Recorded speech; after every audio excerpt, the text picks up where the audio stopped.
we'll start to talk about how the brain can become imbalanced, and how the brain really is a very significant factor when it comes to how these forces work in the world. So when our thoughts are in balance, when they're in harmony, okay, we are in the vibration of love. Okay, this is the essence of consciousness. This is the force that helps consciousness expand, and it ultimately is derived from how we think. When we are in that vibration, our emotions are acting as one, and they're helping us to create the unified consciousness of dominion. So as we think, we feel, we act, and we cannot be torn apart. And when we do that, then our actions are also in harmony, and we're working toward true freedom. So it happens from our thoughts in a vibration of love. Internally, our emotions are in harmony and in check, and we're not ruled by them either. We own them as well. We're in dominion. Okay, so we know what's going on within.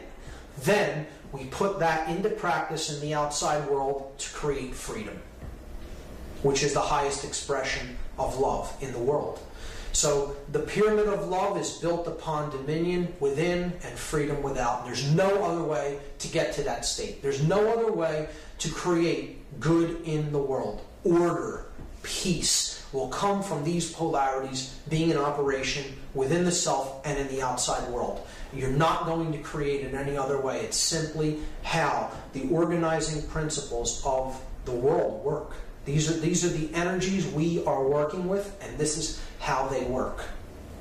The opposite of this effect is if our thoughts are in complete disharmony and they're ruled by fear. We are in the fear vibration with how we think.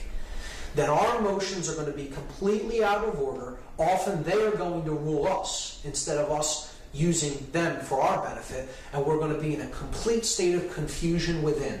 And then our actions are going to be geared toward trying to take external control over others. And the only thing that's ever going to create in the world is chaos and evil. That's all you can create with those polarities.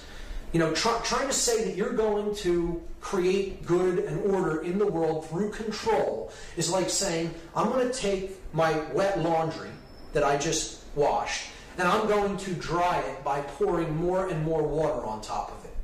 You'll never dry it like that. It's an impossibility. You're adding the opposite polarity than what you want. And that's what people in fear-based consciousness, in internal confusion, that don't really understand the self, that have not made a study of their psychological and emotional makeup, are going to they're going to create nothing but chaos in the world through trying to control things externally instead of understanding what's really going on inside of us. So that's how that pyramid works. Now, we talked about consciousness and how it's correlated to the brain, the yin and yang energies, the left and right hemisphere of the neocortex, the human brain. Okay? And what I want to talk about now is what happens when one of these hemispheres is completely dominant over the other. How does the whole brain begin to function when that happens? Well, the neocortex, the whole upper brain, the whole human brain is like the executive controller. It's the command center of the whole three sub-brain complexes. Remember, you have the neocortex up at the top of the head, the new brain, the new cortex, neo meaning new. You have the limbic brain in the middle. It's the midbrain, the mammal brain. And then at the base of the brain, you have the brain stem and the cerebellum, which is called the R complex, the reptile brain. So the neocortex, the top brain, okay, is like the CEO of the company. Let's look at it that way. He's the person that makes the executive decisions of the company. Now, if that part of the brain gets sick, or if it isn't working properly, then the command functions of the whole brain complex, the three parts of the brain, have to be shunted to one of the other two brain complexes. So the executive functions are either going to go to the limbic brain, the midbrain, the mammal brain, or they're going to go to the lower brain, the R complex. So here's how this imbalance works. Here you see the three complexes of the brain. The neocortex, the limbic brain, and the R complex, or the reptile brain. If we become extremely imbalanced to the left brain hemisphere, and this is how most people become imbalanced. There is a percentage that become very right brain imbalanced, but there is more of a tendency to become left brain imbalanced because of how our educational system is here in the Western Hemisphere. The left brain becomes dominant, and what happens is the whole neocortex starts to not function properly, and this is the part of the brain that starts to shut down, the limbic brain. See, our emotions are more cultivated through a holistic cohesiveness of both brain hemispheres, particularly when we start to get in touch with our right brain hemisphere. Okay? When you're only in the left, there's very little emotional or intuitive makeup within the person. So their limbic system actually begins to shut down. Their whole neocortex isn't functioning properly because of that imbalance. So the part of the brain that takes over is the reptile brain, the R complex. And the person begins behaving in reptile-like ways, controlling, dominating, hoarding, greed, external control over others. And we see this everywhere in our culture because these people's brains are in such a state of imbalance, in such a state of neurochemically, they're not operating properly. And the limbic brain has stopped functioning. The person is essentially cut off from their emotional guidance system of how they feel about what they do to others, and they become like a reptile because they're being ruled by the reptile brain. And they become cold-blooded. They don't care about what they're doing to anyone else. It's all about me. And it doesn't make a difference who I have to step on. That's what a person is thinking who is ruled by the reptile brain. Doesn't matter if it's right or wrong. Doesn't matter. It's only about how it relates to me. Now, the opposite of this is if the right brain becomes imbalanced, okay, which is more of a rarity, but it does happen, then the person, the neocortex shuts down again. They're not completely, but it's not really functioning in the way it's intended as the executive functions of the brain. And in this case, the person loses a lot of connection with the R complex of the brain. So they don't care about anything going on in the physical world. It doesn't matter if I'm living in a state of physical disarray. It doesn't matter if I, have none of the basic necessities for survival. It doesn't matter if I'm being controlled externally from other people and my rights are being taken away or I'm being physically abused.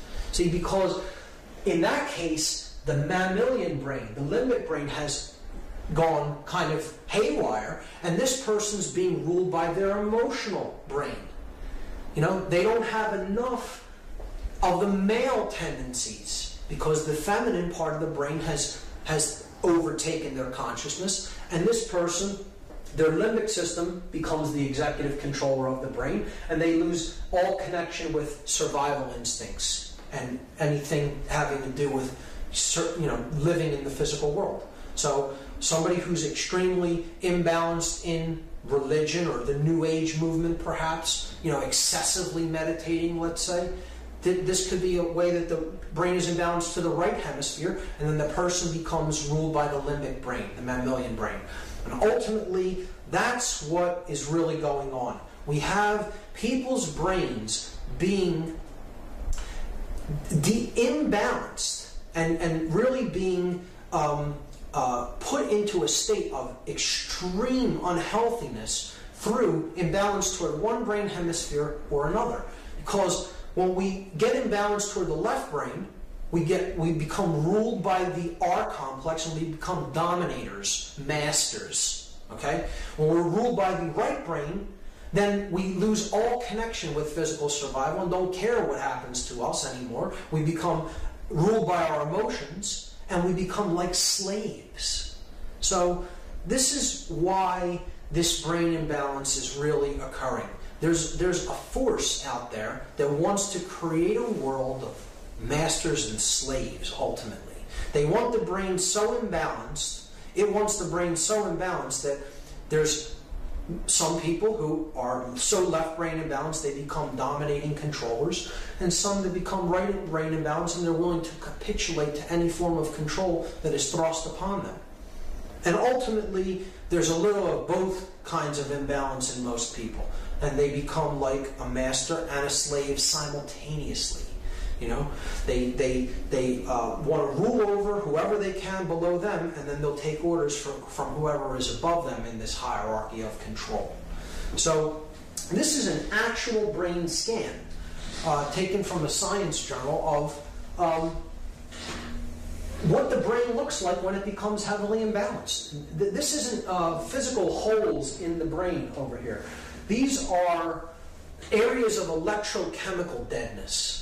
So there's no neural firing in the black parts of the brain, the real dark areas.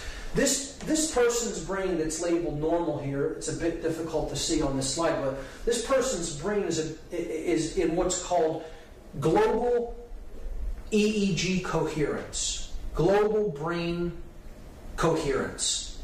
The electrochemical activity is distributed equally about both hemispheres of the neocortex. You're looking at the neocortex from underneath, this being the top of the brain here. So this is the front of the head, that's the back of the head. Okay? So that would make this the left brain hemisphere and this the right brain hemisphere, if you could visualize that. So look, picture it as if you're taking the brain and lifting it up like this. Here's my left side of my brain. I'm lifting it up like this. You're seeing it from underneath. So that's the left brain hemisphere. That's the right brain hemisphere. I'm sorry, it's backwards. This is the left brain hemisphere here, the left brain on that side, and that's the right. So if you tilted this down this way, that would be the front of the head. Okay? Now, here, the brain is labeled violent because I'll tell you about the person, the types of individuals that were scanned for these two images. This person was not given a standard Western educational upbringing, did not watch a lot of television, did not eat a Western diet, meditated a small amount on a daily basis, and they have global EEG coherence. This person was brought up in a Western educational system.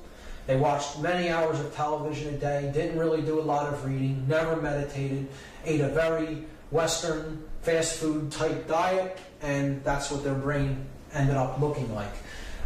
You can see that really the real damaged part, the real electrically dead part of the brain is right there on the right hemisphere. See? Because they became like a controller, and it's labeled violent. This person had violent tendencies and had problems, behavioral issues, and possibly, I'm not sure if it ended up in problems with, law, but that's what a left brain imbalanced neocortex ends up looking like. That person became very heavily left brain imbalanced, and you can see all the areas of electrochemical deadness of the brain. So that's what brain imbalance does to the brain physiology. It's measurable, it's provable.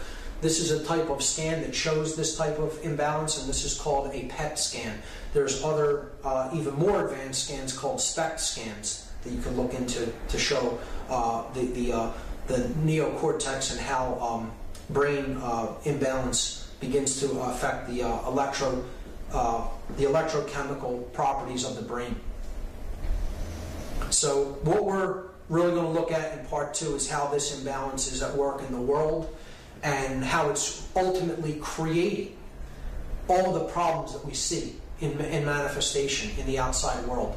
And what we're seeing is that consciousness is ultimately being torn apart in most people by the imbalance to the male energy. And it is the suppression of emotions, the sacred feminine, the Holy Spirit, the Divine Mother, the feminine aspect of consciousness, our emotions, that is really what is driving this. That our emotions are being so numbed, kept down, ignored, and ultimately killed. The sacred feminine is being killed in our world, and that's our emotional aspect of consciousness. And when that happens, the yang energy begins to dominate because we're out of touch with the feminine aspect of ourselves, the intuitive, compassionate side of who we are, and we're being ruled by this yang energy, the male dominator principle of energy. When in fact what we need to do is unite these and help them to come into equilibrium and exist harmoniously in all individuals. That's the ultimate goal.